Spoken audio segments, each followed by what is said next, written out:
When we created Emporium to create awareness and sales opportunities for Philippine-made products, services, and investments in the U.S. market, three words came to mind, and they just happen to all start with the letter E, just for the sake of making sure you remember what they are. They're empower, elevate, and educate. Okay, so with that being said, we also try to think we can be entertaining also. So with that being said, let me go ahead and move on with my analogy or my acronyms. Okay, so in this episode of the Emporium Masterclass, we're going to try to educate you on an amazing or I think a unique business opportunity.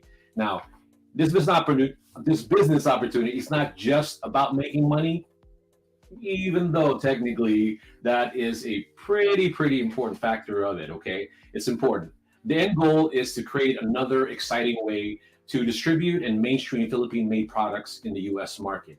And also, we're always trying to figure out, we're obsessing about how to do this and develop this way, this in a unique way, having these ways be cost efficient, sustainable, and again, let's not forget, potentially profitable. We'd like to educate you on the potential of vending machines. Vending machines packed full of Philippine-made products. Imagine that, people, throughout the United States. Vending machines where people can easily get access to. It's cost efficient, and a lot of people can technically own these things. Okay, so in this episode, we just want to give you sort of generalized comments, perspectives on all the things that we're doing to create this method in which to go ahead and create this opportunity for Philippine-made products. Okay, and also now let me go ahead and let me bring on the person that's going to help me discuss it. We're just going to have a conversation about all the different ways that a vending machine can potentially be an amazing business opportunity for anyone out there interested in creating a side hustle, become an entrepreneur, or just love supporting Philippine-made products. Okay, so let me introduce the person I'm going to have this discussion with, who's going to educate us on the whole thing about vending machine for Philippine-made products. Now, let me go ahead and give you his background. He is a digital marketing pioneer, an AI empowered marketer, a CMO, a chat prompt engineer, blockchain, smart contract, NFT, Web3 enthusiast. All of that sounds amazing, right? But you know what? I'm impressed by that, but I'm not as impressed as I am with the other side of this individual. He's all of that, I have to admit. All you have to do is go to his LinkedIn profile, Facebook. He does all of these amazing things. But what I'm excited about it, and what made me want to try to collaborate with this gentleman, is that he has this true spirit of collaboration. Okay, he loves his Filipino heritage, and also I think he's a lifelong marketing student. But most of all, what I like about him is that he has a way or style of creating awareness for all things Filipino, not only just in the US, I basically globally. So please try to, well, I know you can't give me a big round of applause, but please welcome. I like to think he's amazing because he's all over the place in terms of all the things that he creates. Please welcome Rayson Esquejo of Rayson Media. Rayson!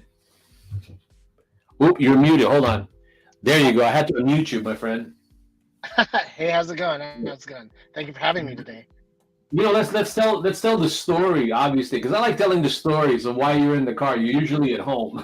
So before you get into who you are, we had a little bit of a miscommunication. I like being true to the audience, because at the end of the day, he is a busy guy. He does so much, but he's in his car because we sort of had him. So right now he's somewhere in downtown LA, and I told him, just kind of pick a nice spot in downtown LA. Yeah, I think we had a miscommunication. I as a person who likes physical interaction, in a sense, I'm kind of old school in that way, was trying to go meet up with you. Unfortunately, I know, right? He was actually going to try to go. Yeah, I was trying to go to Emporium. Yeah, I know, right? I would have loved to have been there, but at the end we did make that happen. So we'll make that happen next time. So please let the audience know. I kind of already prepped you as far as the amazingness of the things that you do, my friend. So go ahead and tell them a little bit about Rayson Esquejo, the man, and then Rayson Esquejo, the creator of Racing Media and all That what's is amazing about what you do. that is a thank you for such a grandiose intro. So my name is No? Rayson. I am a kid from the San Fernando Valley here in the valley next to Los Angeles. Um, I am a digital kind of like resident in the sense. I am a guy that when social media started getting around and started becoming more popular, became a social media marketer, even though that was kind of like not a thing that people were doing. I've been doing it now for the past 18 years. I used to run the social media department for a movie studio called Open Road Films. Jumped off of that and started working, like trying to get back to the community in the sense for the Filipino community here in Los Angeles by creating different kind of experiential people indulge in the Filipino culture. In 2017 and 2018, me and one of my friends threw a food festival for Filipino food called Eat Play Move in Eagle Rock, and it had a really good turnout, and which was really good signal for me to kind of dive back into this and kind of open it up to everyone in Los Angeles to kind of dive into the Filipino community. Um, from there, we were going to throw another one, and then pandemic happened. We pivoted. We created this thing in downtown Los Angeles that happens more frequently called the Field Market. If you haven't been down to the Field Market, we have another one coming up in June as well as in April. So come out and check out what we're doing. We're trying to revitalize the Filipino small businesses and expose them to the larger communities here in Los Angeles and the world, maybe. Oh, you are muted. Yeah, my wife likes that button. I think she's the one who mutes me. I'm just kidding. Rayson, you're understating the importance or the impact of those events that you did. You created like Manila District. You co-founded that, and hopefully that becomes sort of a staple. And I think it should be because you're introducing, and that's what I like about you. Like I said, you have a different style. Whoever you associate with, you have a different style of promoting the culture in a different perspective. Doing this for a while, I've seen different styles. I'm not going to mention what, but the reality is that I like your style. You're able to have a lot of people relate and connect to the Filipino market or the Filipino community in the mainstream. And I think that's the best for whatever we're doing in terms of not only introducing the culture but the product. So, with that being said, let's go ahead and move on to this idea that you had. I want to know Yes. exactly how did you come up with the idea, not because it's a new idea of vending machine, but the idea of packing Philippine products into a vending machine here in the U.S. market. So why don't we start with that? Well, it's like again, it's not a new idea.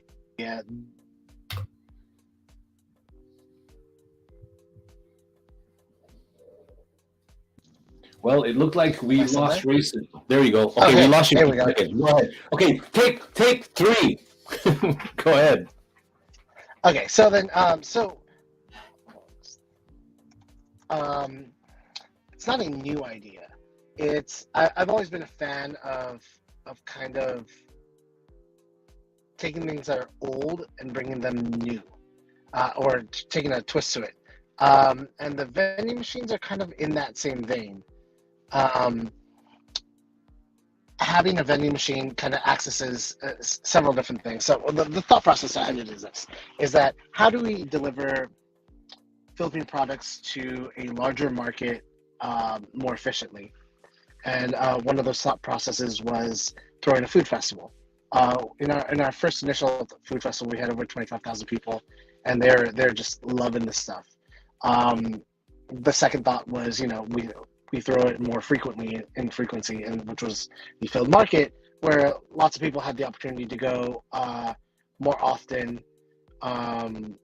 to experience this kind of like Filipino culture kind of through food.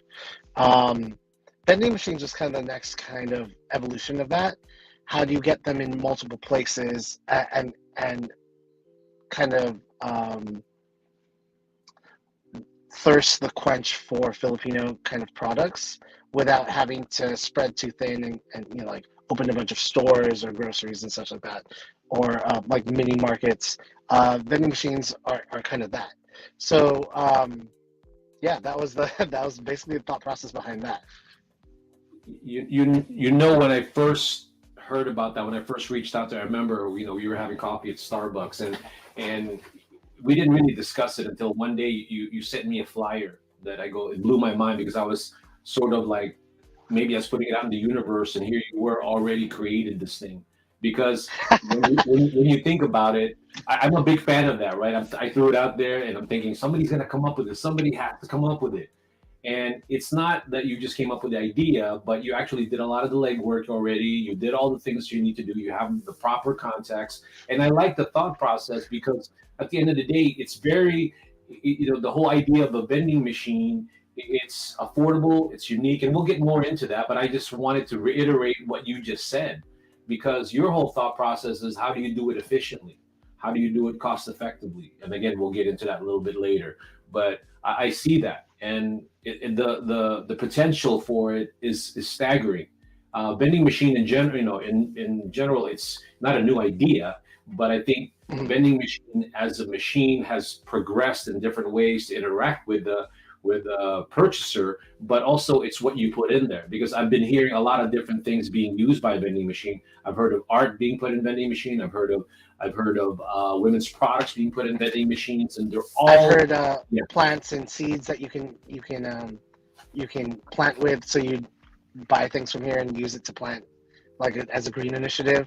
It's kind of Mhm. like thematic vending machines have lots of use to them, but I have yet to see a kind of like unified marketing front to cohesively put together a bunch of vending machines with a cultural, like thematic theme to it.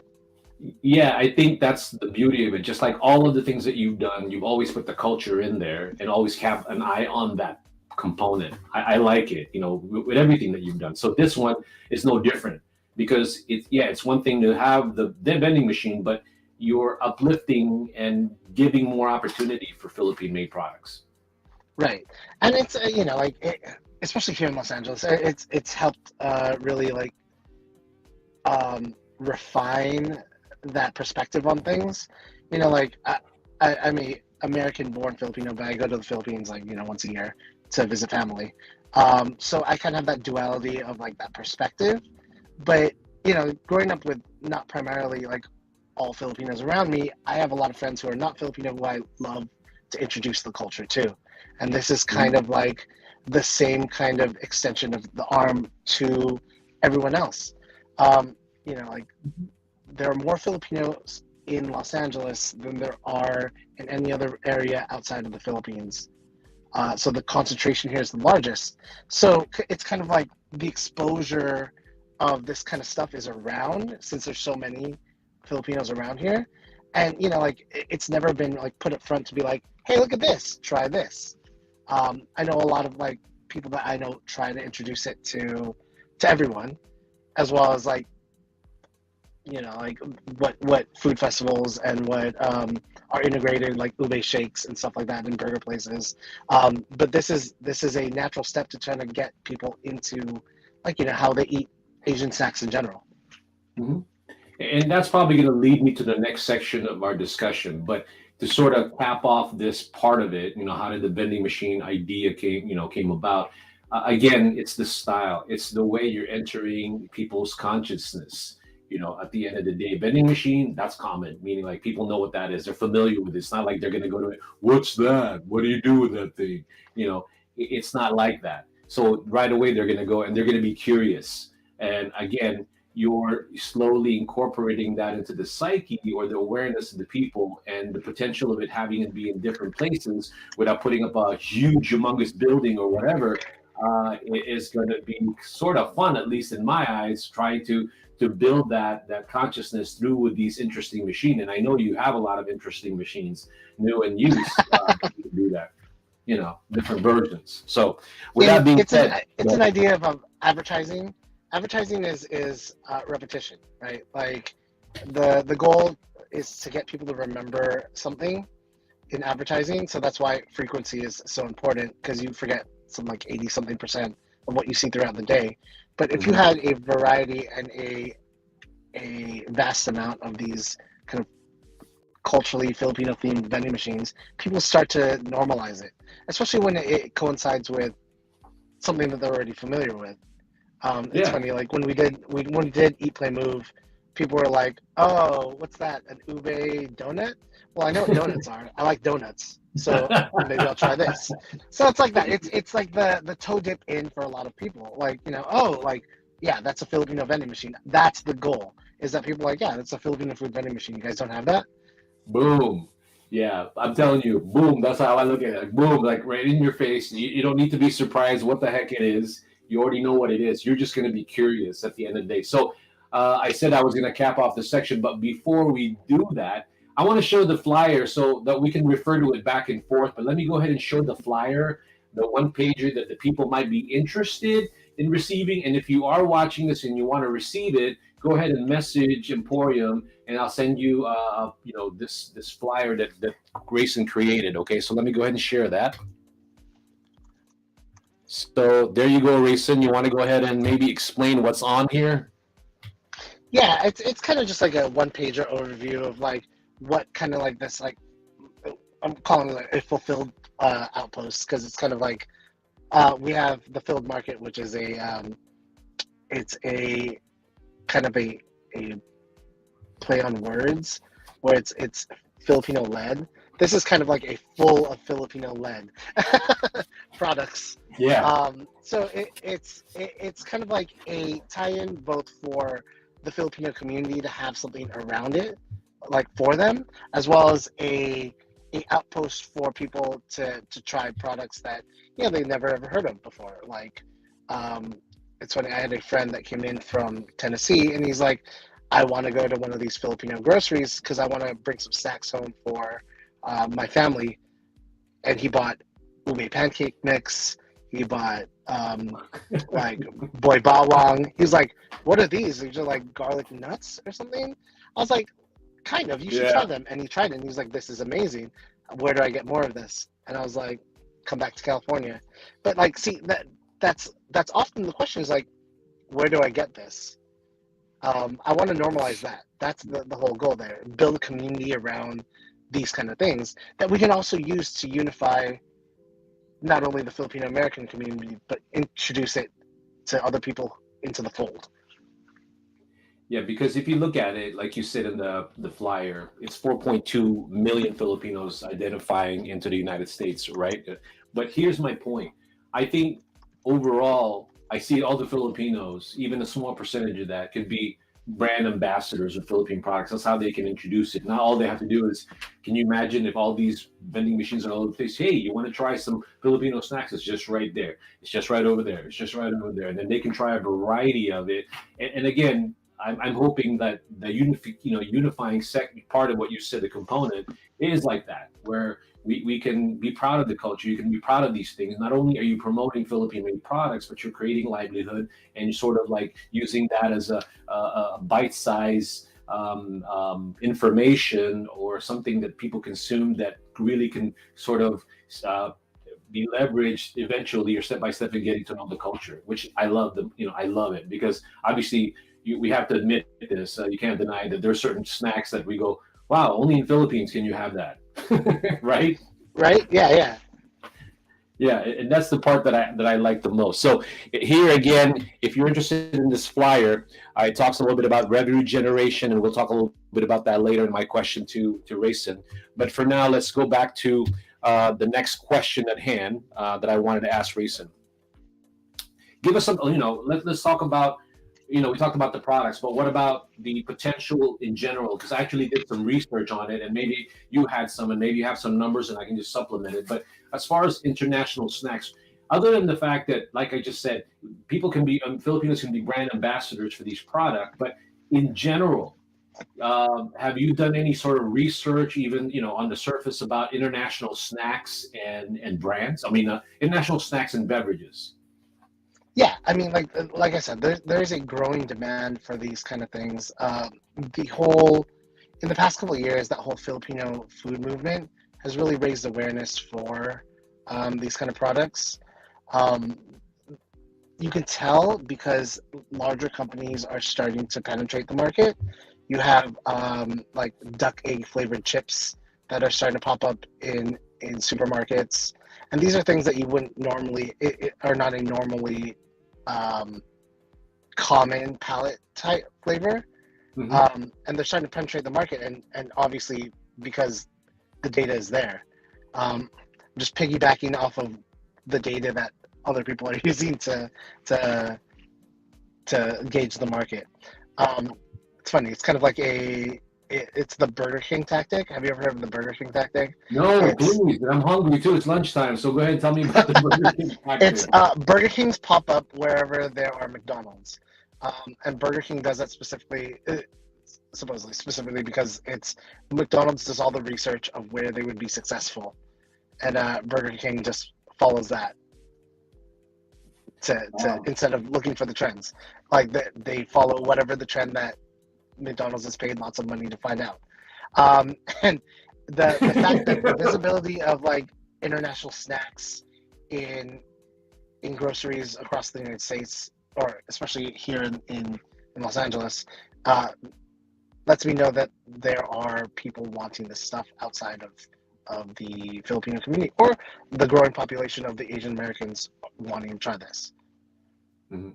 No, I agree. A lot of the potential. I actually tried to use a couple of, Google some of the information regarding international snacks. So if you humor me and for the audience to just like listen to stats, I'm just trying to reiterate what Rayson said. So let me go ahead and read what I read in the internet. According to a report by Grand New Research, the U.S. market for international snacks and beverage was valued at 44.3 billion in 2020 and is expected to grow at a compound annual growth rate of 5.5% from 2021 to 2028. And the demand for international snacks and beverages in the US market is driven by several factors: increasing consumer interest in diverse and exotic food products, just like what Rayson said, rising health concerns leading to demand for healthier snack options, and then the growth of e-commerce platforms for facilitating the easy availability of international snacks and beverages. And now we can add the vending machine to it, right? Yeah. As well as like like the median income in Los Angeles alone for Filipino Americans is about $80,000. Across the United States, the median income for Filipino Americans per 2019 was $92,000. I think it was. Mhm. That's higher than the average general income in the United States for 68,000. So there's buying power behind like wanting these kind of products. It's probably why they're penetrating the market because they're trying to capitalize on like people with money. Yeah, I mean, obviously, I think during the pandemic there was a surge of people wanting to try different things, right? Because Yeah, they're at home, they're trying all these different snacks, and like I said, there are some silver linings to the pandemic. Obviously, I'm not going to ignore all the other stuff that wasn't so great, but uh, at the end, those are the things that expose different things to the consumer, and I hope that it does continue and people will look into it. So, but now I'm thinking we're doing a little bit of prognosticating here, Mason. But let me go ahead and let's pretend we are prognosticators. But at the end, I keep thinking to myself, now that people are always out, you know, so that is probably the best thing for a vending machine to be out there. Not only is easy accessible. I mean, I know you could order a lot of these things online and stuff like that, the yeah, products, right? But nothing beats where if you can even make a campaign where like find Waldo, like an old thing, where on, like where's the nearest vending machine for Philippine-made products, then you can even make a campaign of where they are so people can visit it, and because especially if you put them in the right spots, right? yeah. People want. I mean, like I definitely there's signals that people are kind of uh, burnt out from doing the online ordering for food. That people are out looking for experiences, right? It doesn't have to be like bungee jumping, but they want micro experiences, which I Yeah, think vending machines, um, again, with a unified marketing campaign to kind of like tie them all together, it's kind of an experience in itself. And I yeah. think a lot of people are craving that, especially from being locked down for a couple of years. And this is not something that's like crazy. It's not a giant food festival where it might be a little bit overwhelming. This is kind of like a micro experience that, you know, you can kind of dive into.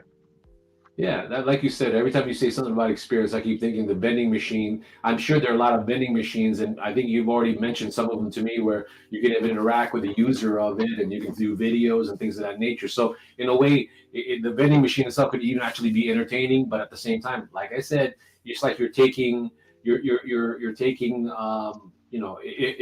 eventually you see all these vending machines all over the place that are Filipino products, then or any other product really, then you're taking them along to your whatever experience you have. It's you're right there, you're bringing it along. Yes, you can go to a store, but like I said, it's a different experience when you all of a sudden, boom, it's just right there.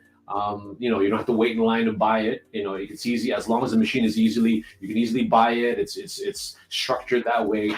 I think that's the best way to create the products, and in this case, Philippine product awareness for all that matter in terms of trying to bring that into strategic places. So, Yeah, any also other? frequency and like kind of like of where vending machines can be placed. So like if I wanted to grab something like a Asian American or Filipino American snack or Filipino snack, I'd have to go to a Island Pacific or a Seafood City or a 99 Ranch or a Asian type grocery, right? If I wanted the full variety of that, I mean, I could grab some little things from Bonds or something. But if I wanted a full variety, I'd have to go to find a grocery. Ideally, this kind of idea would place these kind of snacks in more frequency in areas that might not have accessibility to those kind of groceries. Yeah. Well, to be honest with you, the versatility of a vending machine is amazing to me. Like, for example, we talked about this too. Again, I'm trying to get the audience or who watching this video for future consumption of it. Think about the fact that you can actually put these vending machines even in a grocery store and use it some sort of an incubation of products because from my experience there's a lot of using Island Pacific and Seafood City. If you're watching this, okay, if you don't want to commit to a Filipino product and just see how well it could possibly do, and if you buy a big amount, you can just put one of these suckers in your lobby or wherever in the entrance and see what the people will think and if they buy it. And to me, that's another method in which how to market certain products from the Philippines that eventually you might just want to test out. I don't know. What do you think, Grayson? Yeah, there's different avenues for vending machines because they're essentially like if you look at the flyer, they're outposts that traditionally you would set a vending machine and you fill the products and like whoever takes it and you get the money afterwards. But the concept here is diving a little bit more into the data of it as well as unifying it again into a campaign. So there's opportunities for product research from these vending machines. There's marketing opportunities because they're essentially kind of like billboards with products that are available for tasting, which is for a lot of product brands, sampling is the core of their brand, right? Yes. How many times have you gotten free Red Bull from a place? And that's built into the market research of Red Bull. So that you can wrap these machines to create like a visibility campaign. There's tons that can be done as long as there is an abundance of them. No, there is, and while you're talking, my brain is all over the place. Okay, so one of the things that I also want to bring out is that having this journey with Emporium and finding suppliers for products, now I'm able to even consult with the Philippine manufacturers about how to possibly package their product depending on where they want to go. Because from a Philippine manufacturer standpoint, they're always concerned about the cost. Imagine, Right. obviously, these vending machines, Grayson, they can, they can only take certain sizes of a package, right? So if you're trying to ship products from the Philippines, it's great that you can have mini versions of these packages, put them in here, and you're really saving the Philippine manufacturers the money to ship it, and you're able to bring more and have people experience it more and put it in Right. these vending machines. Right. There again, like there is a opportunity as a product manufacturer. There's an opportunity as someone who doesn't necessarily have products but wants to access that market. There is an opportunity for, if in that sense, for visibility. There's an opportunity for people who want to open these, like collaborate and purchase one of these vending machines to have a micro business that is low kind of low involvement in the sense, like, Yeah. so there's Well, yeah. what we could do is we could go more into that. I'll close off this segment of it about international demand for international snacks. What we wanted to just establish there is the fact that our intentions with these products is to create opportunities for Philippine-made products, and most of them are obviously going to be snacks. So there is definitely a demand. So if you're Right. watching this and you're thinking about it, there's not a question of whether snacks will be bought or considered, because they will be. It's just a matter of, just like in anything else, you have to sort of maybe pick and choose what you think might be, and you can experiment.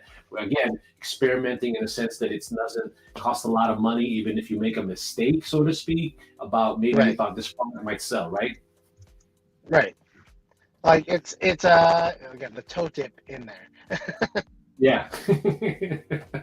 All right. So with that being said, let's go on to the next question. You might have answered it, but I just wanted to continue with it. The next question that I wanted to ask you is that, for this type of business, if I'm thinking about, um, you know, I want to have my own business. I want to have a side hustle. I want to promote social, Philippine-made products. You might have already touched on it, but let's elaborate more. What do you think is the potential of this for anyone who wants to do that side hustle, wants to maybe do a full-on business? Maybe we can get into the aspect of, how can you make it successful? What's the ins and outs of it? Maybe that's the part where we need to dive into a little bit about, in regards to this question. So, what are your thoughts on that?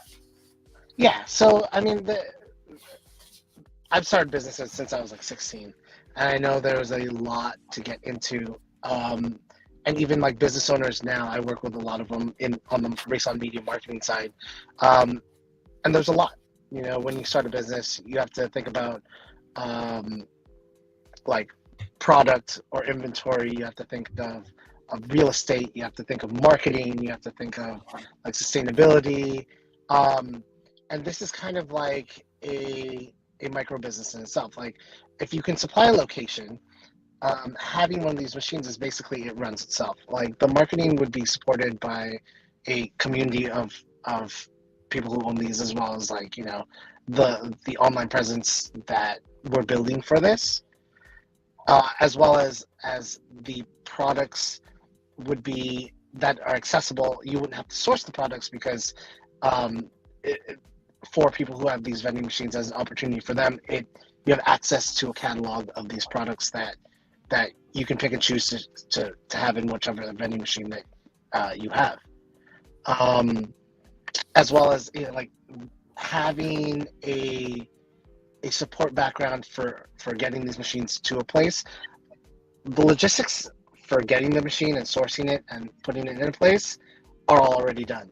I've established relationships with a couple of businesses that would help get these machines wrapped, get them already like prepped with like the ability to accept Venmo or credit cards or cash and coin, whichever you'd like to that, and having it delivered to wherever you need it delivered. So basically, it's a one-stop shop. You get it, you buy into it, you have a location for it, it gets delivered and set up and marketed for you. Obviously, additional marketing for that would benefit you, or whatever products you want to feature. You can feature specific products in there, but this is kind of like the easiest side hustle to get into. That's kind of low maintenance. Yeah. Yeah, I agree. A lot of the things that researching it and all our past conversation led me to this conclusion that, you may find it to be where you can make it a full-time gig, okay, or you can do it as a side hustle without having to leave your day job, as they say, because Yeah. like the way he just described it. And third, you're the aspect of supporting Philippine products probably has to be somewhat strong because, like I said, that's the twist to the vending machine that we're trying to, or the opportunity that we're trying to promote on the show. Because at the end of the day, yes, you have to have a little bit of that in you in terms of promoting and helping support, maybe create opportunities, I should say, for livelihood in the Philippines also. Because, to be more specific, I sort of did a little bit more, obviously. I want to just deliver some of these points that I read. Obviously, when it comes to if a vending machine is profitable, it could be. I mean, I don't want to throw out numbers, but at the end, you're going to have to because on a regular basis, we're talking about a small scale for one machine. Okay, so you have to Mhm. think of it as a lot of machines to make X amount of dollars. But I think what's the average? I think from what I understood was that the per week it could generate anywhere from $100 to $200, depending on your location. Again, all of that is in depending on where you're located and what's your stock in there. So a lot of these factors are there. So that's why I wanted to ask you, as far as what do you think about numbers and anything that you could possibly throw out to the people without them going, well, but you told me it's going to give me this much, that kind of thing. Yeah, I mean, the in any type of business, you have to have like a business caution net, right? Like we throw field markets every quarterly, um, and we get vendors asking like, oh, how much am I expected to make at these things? As a business person, you have to understand that there are losses, there are wins, there are potential like bumps there.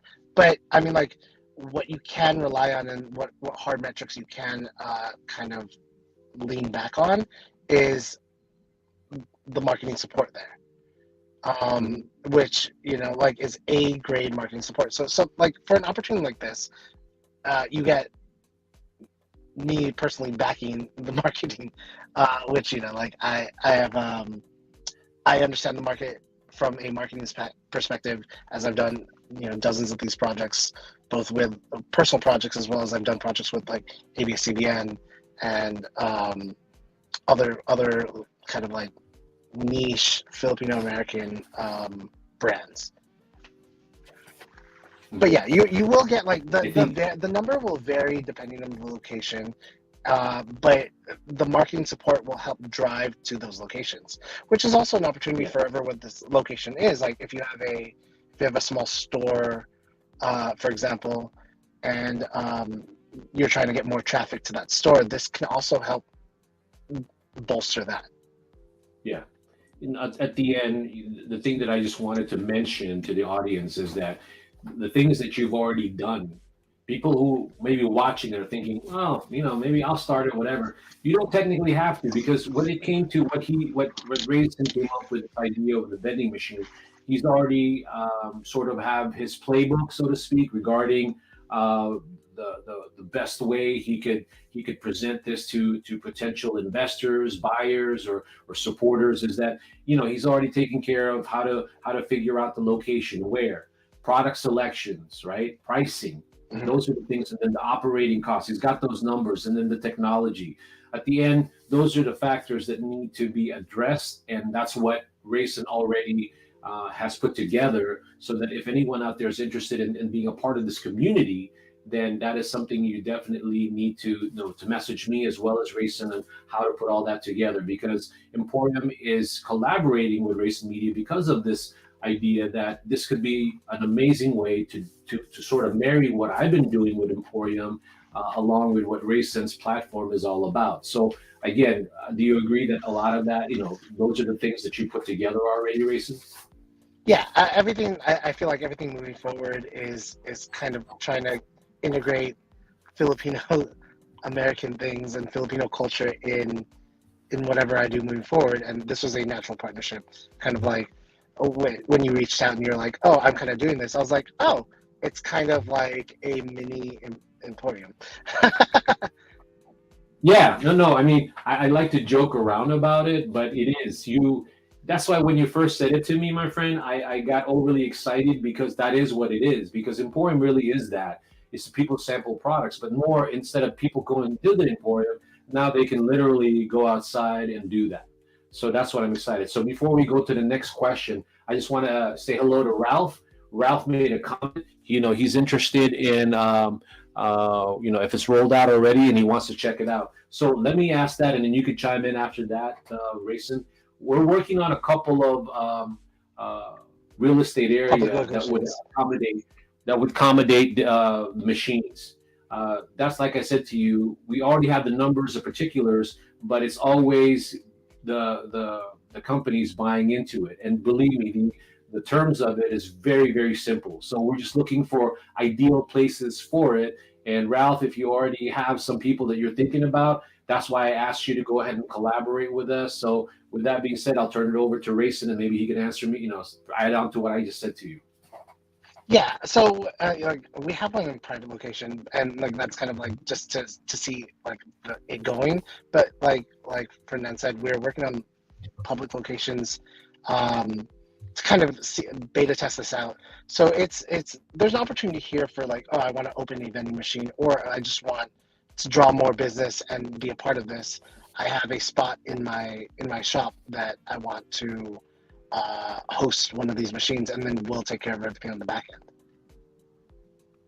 Yeah, as a matter of fact, I added on to that we have already spoken, and I think I can say this freely. We've already spoken to the economic development side of the Philippine consulate to see if they can Mm-hmm. help put some of these products in places that they may feel like, because it's just like what Rayson said earlier. It's a unifying of sorts. So their perspective on it is how do we promote the culture with this vending machine too? It's not just about the money. Again, I Right. always say, well, money's great, right? But at the same time, it's not just about that, because there's that component that needs to be addressed. So that's why we reached out to the consulate general in Los Angeles and spoke to a consul, and then he's probably going to try to support it and figure out a way to bring attention to Philippine products through this platform.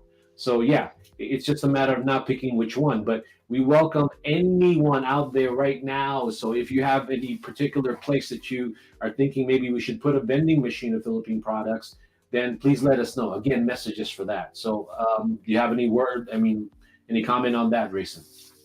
Yeah, I mean, like if there is a location, there's definitely also an opportunity there for even more of a passive income as a rev share split. There's it's kind of this opportunity and this idea is kind of like a open book in the sense. So like if I don't want to run this vending machine, but I have my store and I have like a little space there and I need a plug, or I have a plug. You can just plug it in. We'll set it up and everything, and then contract out a rev share split. That is money for not doing anything. Yeah, that's what I like. It's a lazy man's thing, because here's the thing. Some people are thinking there, well, do I have to run it? I mean, technically, it's the least amount Do I of have to work that you're going refill to end up it? Do you having have to to do. like, yeah, like I feel like Yeah, right. if you really are into that entrepreneurial like spirit and you really want to get your hands dirty, there's opportunity there for this. You have a couple apartments. I have a like shop or something. I want to put these in those places. I Yeah. know someone who owns a laundry machine, a laundromat that would probably be really cool to have this. But there's opportunity there if it's like I don't really want to refill stock things. I just kind of want to support it by having it in my shop, and I want to make some money off of it. There is an opportunity there for that. Yeah. You see, so either way, whether you be the landlord, so to speak, of the machine, or you're just wanting to have the machine, the thing that the next question is, what are some of the steps in starting a vending machine business with a Philippine product twist? To me, like I said, Rayson already has done that. So if you want to go ahead and discuss that, and maybe you even just have a suggestion, maybe you don't want a business or anything, but you just believe in what we're trying to do here, maybe you can go ahead and reach out to one of us and let us know where we can put the machine. But at the end of the day, if you feel like this is something that you want to explore, like I've always said, Emporium, and I think Rayson's the same.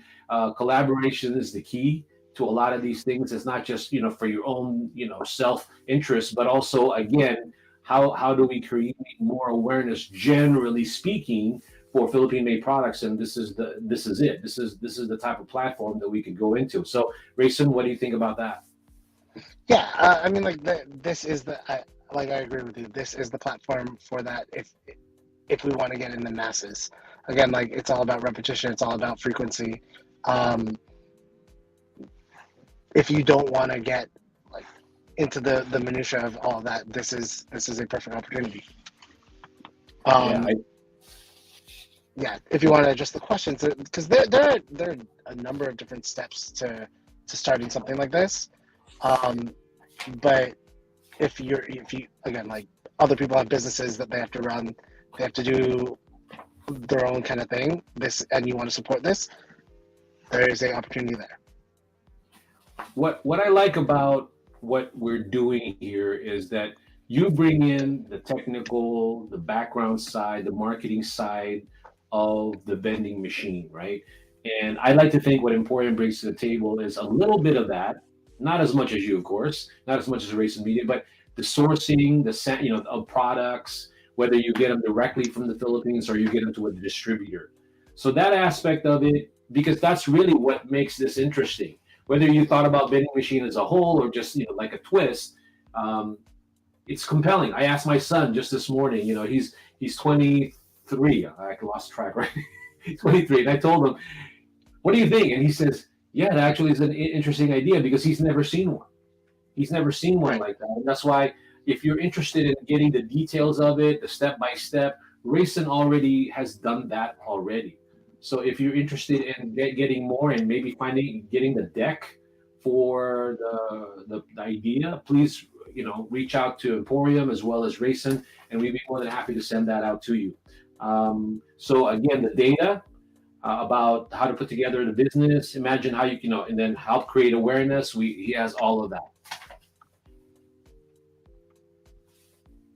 Yeah. So if okay, I thought you were going to say something else, man. All right, now the last part of it, going back to the cultural side, I sort of want to bring across a couple of points, right? Because we have another 13 minutes, and I'm not going to do Filipino time, so we're going to cut off at exactly at 1.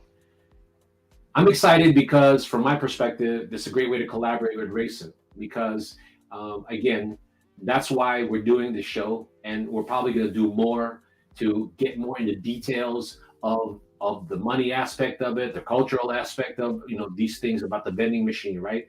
And doing future master classes like what we're doing now. Now, the vending machine, not a true, sort of summarized. It's not a original concept, but what makes it unique is the way we supply the product. So that's where, if you've ever wanted to supply it with interesting products from the Philippines, something that you can't find here, but that's not exactly Seafood City, this is a time to want to do that. You just need a machine, right? And then Mhm.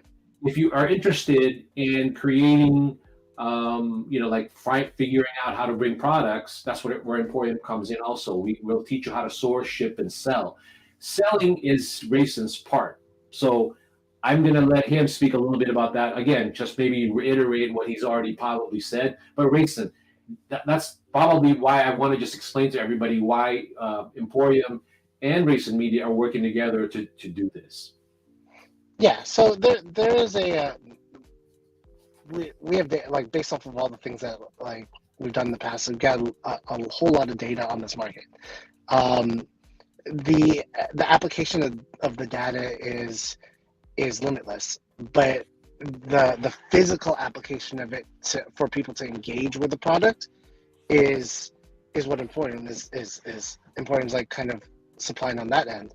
Um, we can create an outlet and marketing and drive sales, but like there has to be something that they're buying.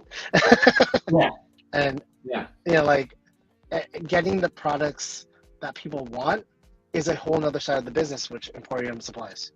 yeah. So like in this collaboration, you kind of get the best of both worlds. You have the data for the sales that drive the sales of this, and the marketing for that, um, and the products that people want. Yeah. To me, my biggest challenge so far, my journey with Emporium is that always having certain events, right? That's how I promote the products and calling on food brokers and distributors to try the product. At the end of the day, when again, reiterating why I'm excited is because it's one of those platforms that one, the Philippine manufacturers doesn't have to send a bunch of products. It's just a matter of, okay, sending X amount of dollars. But it's all about also how practical really is that to a certain degree, right?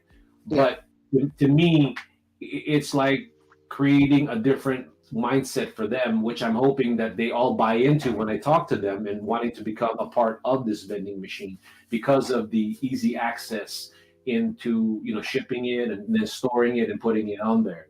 That's probably one Yeah. of the things that I want to re-emphasize over and over, that you could literally do all that and then racing again with this idea and all, because that's a big component. It's one thing to source and ship products into the U.S., but that's another component that's just needs to have more attention being given to it, just like what Racing has done for this vending machine project. Right. And from a product standpoint. So like trying to market one product is hard because you have to, like you can't diversify. If you have one product, you can't diversify it as much. Doing something like this adds diversity of market to the exposure of whatever the product is, because you're kind of like in a thematic zone, so people are visiting these things because they want a certain flavor, but you're alongside other brands that kind of cohabitate with your brand. So you're getting the exposure. Like I wanted to go and grab some boy bawang, but oh, I didn't know this is that. I want to try that too. So it's kind of like you have the ability to utilize other people's brand names in one sense, as well as the brand of the vending machines themselves. Correct. I think overall, Racing, is that if or when all of these vending machines are in play, I sort of joked around with you a little bit, but I'm partly serious that I think this could be the disconnect of introducing Philippine-made products, and I was thinking of it like a pasalubong center, because what I mean by that is that there's a lot of people who are what exciting when you go to social media. A lot of people go into the Philippines, they come back, they're all excited, they go, I want to go back, I want to do this. So when I hear that, they also mention, well, I can't find this particular product in the US, and I know it's big there, but it's not here. So technically now you have Philippine manufacturers who may want to consider this is a play for Philippine manufacturers. There's a play for you to want to bring those products here, because sometimes some of these major retailers may not dig it yet, or they don't see the potential yet. But Right. they would love this product that they discovered in the Philippines, but they can't find it here, and now they can have it here. So all of these other products, in certain areas, of course, but obviously as it grows, you're going to have more access to where they can put these products and have easy access to it.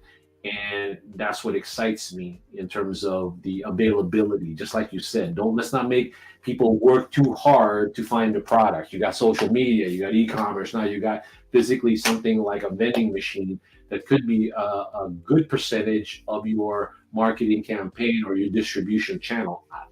How much, I don't know yet. I'm not going to prognosticate on how much you're going to be able to sell through the machine, because in the end, that's another data that we were probably going to go after and trying to figure out what is that, if especially for an exported product or an imported product. Right. So, Right.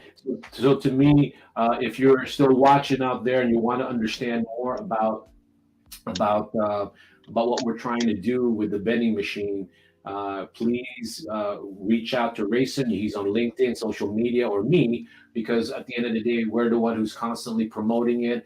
Rayson has agreed that he's going to be the one who's sort of like, making sure that we have all the numbers and have all the different ways that we can market the product. Again, you've just been listening to Rayson Esquejo of Rayson Media and us here at the Emporium Masterclass. We're almost at the end of the hour here. And again, we've been talking about a business opportunity, maybe just joining a community and trying to promote Philippine-made products in the U.S. market. Because as Emporium, Rayson will reiterate again why he's doing what he's doing with us. We're always trying to figure out how do you cost efficiently, sustainably bring and create awareness and sell and sales opportunities for Philippine-made products here. And I think this could be the winner from the perspective of the ease of doing it. Maybe in small steps, baby steps, but I think overall, if a Philippine manufacturer is watching it, unless you've got you got buku, you've got like coming out of your ear in marketing funds, this is probably the best way right now to test the waters and see what your product will be like. Obviously, with the help of Race and Media to market the machines that your products are in there. So those are the things that you've been listening to, what we've been trying to put together. And again, we welcome any sort of questions or inquiries about the the vending machine. But please also stay tuned to future master classes of Emporium that just delves into this, because I know I try not to do it every week or even other 2 weeks because I know Rayson's busy. But I will continue to market the product. We'll have him on again, but maybe we'll get more into details. Maybe the next one will be about where the actual machines are now and how they're doing, kind of thing. But maybe we'll talk about the money aspect of it and all the numbers that he's accumulated. So, Rayson, do you have anything that you want to add on to that? No, I'm just really excited, like, that we're documenting the initial kind of like onset of this project, and to see where it goes from here. Yeah. I love it. That's why I told you earlier. I think the reason why we're doing it is just to make sure that we have it. But people who are listening to it, we want to collaborate with other people. We definitely do, because this is a big task. Not only if you join the community and trying to get the word out, if you have any referrals to where maybe the machine could be at, or you're still curious about really the numbers associated with what potentially you could make and what can you put in the products, all that stuff, we definitely are here for you. So if there's a plug, or maybe there's something that Rayson wants to say, hey, Rayson, I know that we're going to go ahead and take in a couple more minutes, but let's talk about really quick about some of your projects that are coming up. I know you're doing something potentially with the Consul General. No, yes? Yeah. So we're collaborating with the Philippine Consulate to throw a field market out in historic Filipino town in June. We have a AAPI month, Filipino Food Month event in our area of downtown LA. We deemed as the Manila District, coming up in the end of April. So definitely stay tuned. There's lots of Filipino-ness going on. Oh yeah, definitely a lot of Filipinos, my friend, and I'm looking forward to that. I'm looking forward to continuously promoting the vending machine project with you, and possibly even more stuff. Because again, you just have to Google Rayson, Manila District. You'll see exactly the style in which how he does it, along with his other associates, and pretty much it. So with that being said, I'm probably going to say goodbye here. Again, thank you for being on the Emporium Masterclass, Rayson. I appreciate you inviting me on here. Oh no, man. Again, thank you for being cool with the misunderstandings. But at least you got to go to downtown LA, bro. Maybe you can pick up something for home on your way back. Yeah, I know. I'm sure there's no traffic if you go out right now. But with that being said, thank you everyone for being a part of the Emporium Masterclass. Please make sure to watch tomorrow, because we're having SP Retiring Style. She's going to be talking about Philippine real estate and as well as U.S. real estate, how to buy both, not necessarily at the same time, but how to do that. So again, as part of our special edition of Live at the Emporium, we're going to have that tomorrow. So with that being said, thank you so much for watching. You guys take care. Thank you.